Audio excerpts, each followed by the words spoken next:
وصية يا ابو فاضل قبل لا اقول تفهمها يا يمه ايد زينب هاي اريدك دوم تلزمها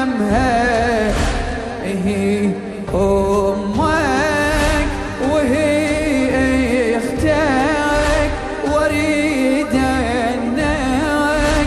حرس يمها واريد الخوف عالشاطئ يا ضيع عيناي تختمها